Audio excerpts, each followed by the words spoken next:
He didn't show up for the audition, which could have saved his job. Because by 1974, he had played Richie Cunningham on Happy Days. This part kept him busy through his teens and gave him the money and freedom to work behind the camera. Ron's agent did something very important in 1969. He made sure Ron would get about $50,000 a year from the reruns of The Andy Griffith Show. That was more money than Sandy Koufax made when he was at the top of his game. The Howards didn't spend a lot of money. They didn't add much. They saved money, bought U.S. bonds, and went about their normal lives. Ron begged to put money into a go-kart business with his friends. The kids let him. About $25,000 was lost. That taught him his first lesson about taking chances. He got paid to act. But taking care of it was a different story. That lesson was learned. The last episode of The Andy Griffith Show aired on April 1, 1968. Ron was 14 years old. He was very good at the set. He knew where every grip and light was hanging. That past week felt heavy. As a reminder, people kept their call sheets. Andy and Ron stayed up late to talk baseball. As they said goodbye on camera, it was quiet. But Ron felt like something was ending. He had spent his whole life 48 feet away from a camera. He had to be a teen now. And after just 2 years, he was already juggling school and interviews. The next story had already begun when the Mayberry sets were taken down. Ron Howard changed his life when he walked into Gary Marshall's office in 1974. He was only 19 years old at the time. He didn't read the lines like everyone else. His order of a cherry phosphate seemed like something he did every day. Henry Winkler and I hit it off right away. It wasn't in the script, but it didn't matter. Ron changed into Richie Cunningham for 12 minutes, and Marshall saw it. ABC wasn't sure. They were afraid that the Mayberry kid would no longer look like a teen. Gary Marshall said no, so Ron agreed to a deal that paid $7,500 per show for 5 years. He got the part over 35 other players, not because he was louder, but by making it sound like they'd help your grandmother with the food. That's how he got 255 shows. Ron had been playing the same happy kid for so long by season 5 in 1977 that it began to feel fake. He played a kid stuck in the past when he was 23 years old, and the real world was on fire outside. That Richie had never heard of Vietnam was strange because it was in the news and in the papers all the time. Ron sent ABC a 3-page note. He asked about real things. He told a story about Richie having to go through the draft. They said no because it was too political. Ads can't take the risk. To make a deal, they looked at each other. In the background, Richie is reading the news about the war. A quick note about deferments. Ron felt stopped up. He later told TV Guide that being a happy teen when everything else was sad. He thought he couldn't breathe. Something inside him changed because of his anger. He wanted to be in charge, not just do something. He wanted to be in charge. Fonzie was everywhere in 1976. There was $50 million worth of goods for sale, including leather coats, posters, toys, and lunchboxes. ABC tried to change the name of the show to Fonzie's Happy Days. Ron had seen things like this before. His dad, Rance, had spent his whole life fighting for billing rights. Ron got up. He was getting paid $15,000 a show, but he quit. They had 48 hours to keep the title the same. They could lose him and be sued for $500,000 for breach of contract if they didn't. He had Gary Marshall on his side. It wasn't just Fonzie in the show. It was about a family. ABC gave in on both sides. The name stayed the same, but Fonzie got more credit in the end. It was a win in silence. Then Ron got his chance in October 1977. He was in charge of Season 5 Episode 5, A Date with Fonzie. It only cost $10,000 to make, and it took 3 days and 32 scenes. So many shots were on his list that the crew called it Spielberg level. One scene used a 90-second moving shot to show Fonzie going through Arnold's diner. It would normally take hours to do that. Ron got it right the first time, which saved $2,000. The ratings went up by 12%. That meant 31 million people saw it. ABC gave him 2 more episodes to direct and paid him an extra $2,500 per episode on top of what he was paid to play. In the end, Henry Winkler said that Ron made him feel good. He made them show real feeling instead of just making up catchphrases.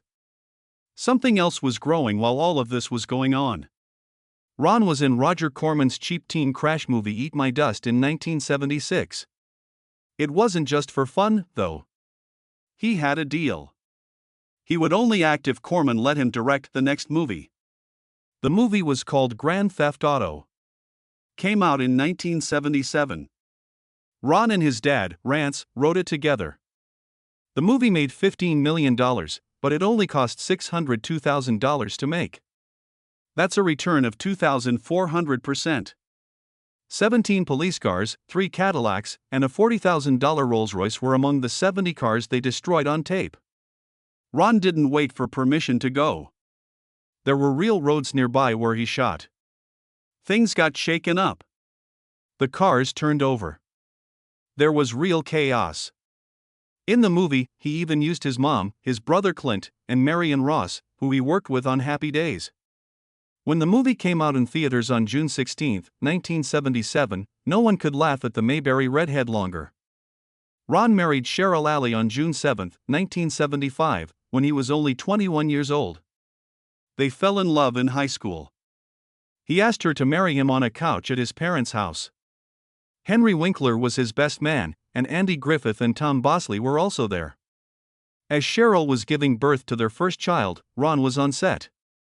He quickly left everything and ran to the hospital. After many years, he said it very clearly. Cheryl was the real deal. She was always that way.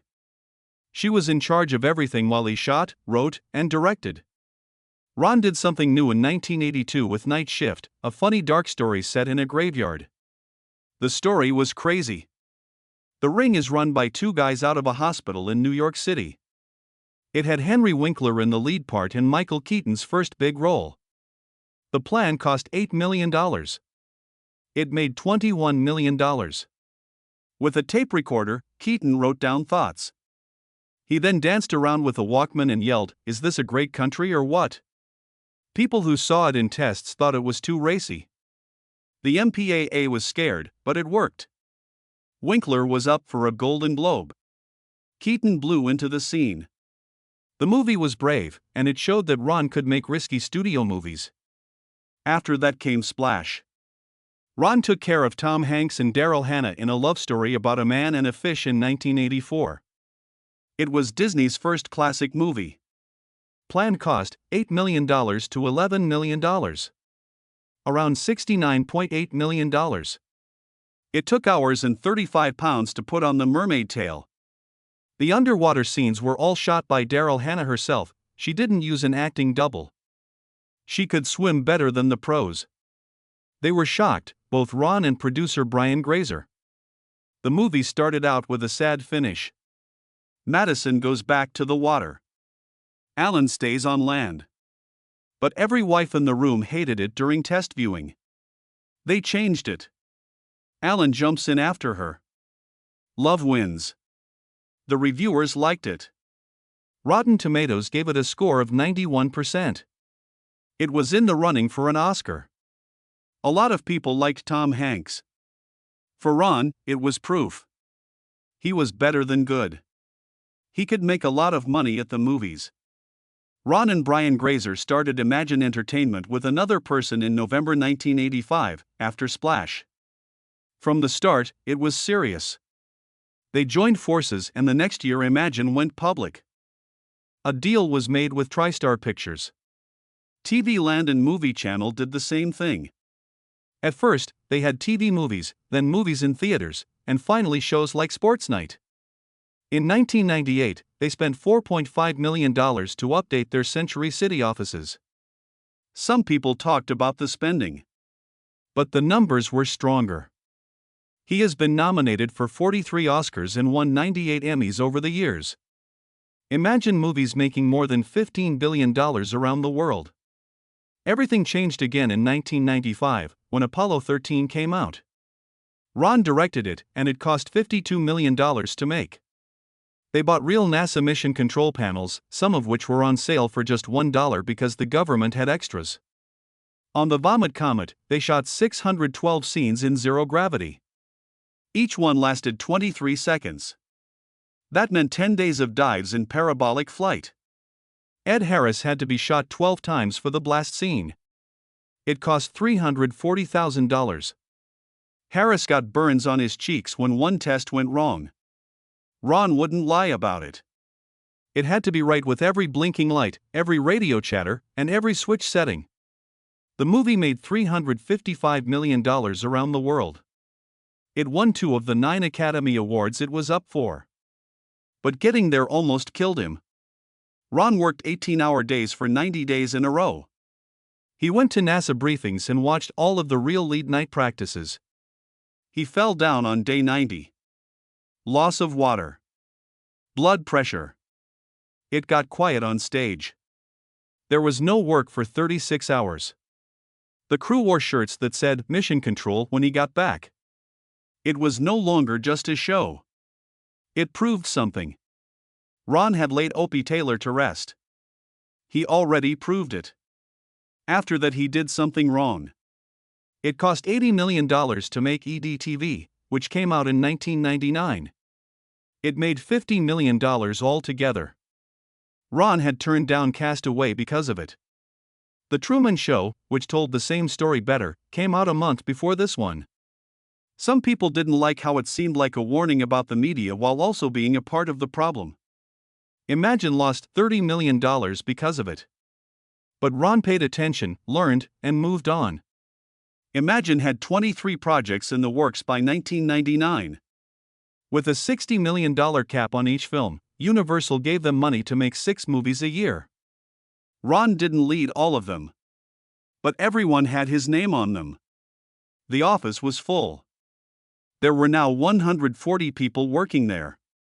Just in the 1990s, their work brought in $2.3 billion. Ron Howard directed A Beautiful Mind and Something Different in Mind in 2001. Each movie cost $58 million to make. He wanted the people in the room to feel what John Nash felt. Not with effects that make you dizzy or weird filters, but with trust and quiet.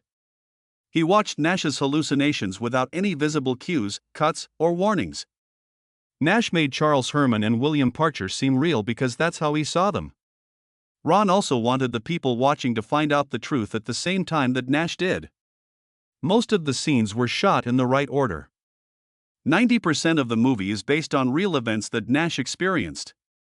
Ron went back to Princeton 3 times to make sure he got it right. The results shocked everyone. His win for Best Director came on March 24, 2002. But Nash wasn't the only one whose truth was hidden beneath the story. It was also Ron's because the award-winning setups and smooth edits were made up of bits and pieces of his own life that were spread out over decades of making movies, including sorrow, stress, family, and quiet pain. Even though A Beautiful Mind was a hit, it got some bad reviews. The errors were criticized. They saw the parts of Nash's story that were missing. The affairs, the son he left behind in 1953, and the arrest in 1954 that cost him his security clearance. Mathematicians criticized the way Nash equilibrium was explained in a simple way. But that didn't stop the movie from making over $313 million around the world. It got 4 Oscars. Ron had shown that even when the truth was shaved off, a story could still win people over. Following only 5 years, Ron was facing a very different kind of chaos. He was in charge of the $125 million movie The Da Vinci Code in 2006, which starred Tom Hanks as Robert Langdon. But the Catholic Church didn't make them feel welcome. Both Sanso Altis in Paris and Westminster Abbey in London have closed. The work that Ron's team had to do to digitally rebuild whole churches wasn't easy. The virtual coordinates at St. Sulpice were off by a few centimeters, and nothing matched what the compositor had hoped for. In order to film scenes at Westminster, they had to go to Lincoln and Winchester churches instead. Lincoln asked for $100,000 and let them shoot from August 15 to August 19, 2005. The Louvre said it was okay, but only at night. The Mona Lisa doesn't have any lights on it. 5 fakes had to be made just to get the picture. The movie made $758 million around the world. It looked easy to do the math. It was never a process. At the same time that year, Ron was still quietly mourning. Rance Howard, his dad, had been in almost everything. Movies like Apollo 13, Splash, A Beautiful Mind, and Parenthood. But Rance died in Los Angeles on November 25, 2017, at the age of 89. This was just a few months after his wife Judy died in January. Fred Harold Beckenholt was born on November 17, 1928, in Duncan, Oklahoma. He was like a country boy from the Great Depression, Ron said. He changed everything by following a dream. As Rance, he had been on Seinfeld, The Waltons, and Grey's Anatomy. For Through the Magic Pyramid, he was even nominated for an Emmy. Ron learned how to listen and act from a man who was no longer there. Ron played Frost, Nixon in 2008, based on the show from 2006. With $25 to $29 million, he was able to show the quiet war between Richard Nixon and David Frost. He looked at old videotape. He paid close attention to every move, pause, and breath. It was like thunder when Frank Langella finally said Nixon's famous line, "I let the American people down." At the 81st Academy Awards, the movie was nominated for 5 awards, including Best Picture and Best Director. Even though it got good reviews, it only made $28.5 million. One of the few movies nominated for Best Picture that didn't make money. On June 7, 1975, Ron married Nancy Morgan, the girl he loved in high school. This was a long time ago. They were both 21 years old. From the start, they said that they couldn't talk about work at dinner. For 50 years, that rule was in place. Nancy also did something. She was having a good time. She knew about the business, but she looked out for their home. They had 4 children. Bryce Dallas, the twins Jocelyn and Paige, and Reed, while Ron ran the offices and sets. Ron did something he later felt bad about when Bryce was born in March 1981. When she was 5, he was in charge of her school play. Even though he meant well, it made her do something before she was ready to. He said sorry years later. She let him go. She went to NYU's Tisch School and got her start with The Village in 2004. Later, she made $8 million per Jurassic World movie. Ron took a step back. He didn't try to push them. He knew now. But not every lesson was simple. In the 1980s, his brother Clint became hooked on drugs and drinking. Clint had also been an actress as a child, and Hollywood didn't like him. He was at his worst by 1990. Ron was honest with him. Either go to rehab or break up with them. Clint made the choice to live. They wrote a book called The Boys in 2021 that told it all. Ron told them he felt bad. Clint felt left behind by his own rise. He or she was born in 1991. After only 1 year, Ron went to Ireland to shoot Far and Away for 6 months. He hadn't been away from Nancy for so long. Written by Bryce to his new baby. She was different when he got home. Bryce didn't remember much about him. Nancy was raising her kids by herself. He felt scared at that moment. He said he would never do another long foreign shoot. He mostly kept that promise. But he broke it in 2005. Cinderella Man had to go through long reshoots. He missed more of Bryce's life. When they turned 50 years old in 2025, Ron gave a bench to John Burroughs High School, which is where they met. He quietly told her what he did. He still felt bad about missing so much. Nancy said yes. The rule that you couldn't have a work dinner still stood, but she wished he had seen how much it would cost sooner. He was in charge of making Hillbilly Elegy in 2020. They bought it for $45 million. Critics didn't like the movie at all. He was up for a Razzie for Worst Director. Still, Glenn Close was nominated for an Oscar, a SAG Award, and a Golden Globe. Ron also made a documentary about the 2018 campfire that killed 85 people and destroyed 14,000 houses that same year. It was called Rebuilding Paradise. He had a mother-in-law who lived in heaven. The videos and stories broke him. He said it was the most difficult thing he had ever worked on. He shot for over a year. He didn't turn away. After that came Eden. Ron wrote a new book in 2025. It was a survival story set in the Galapagos Islands in the 1930s.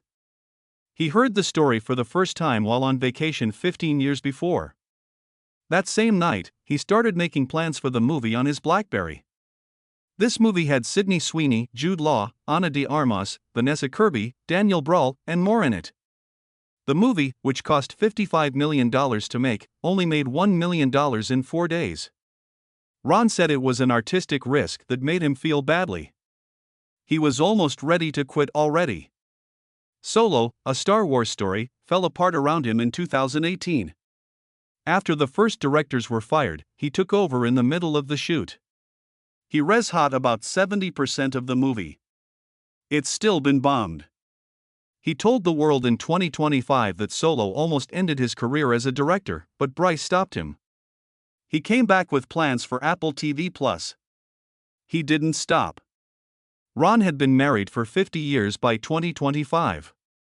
He worked with Brian Grazer for 40 years to run Imagine Entertainment together.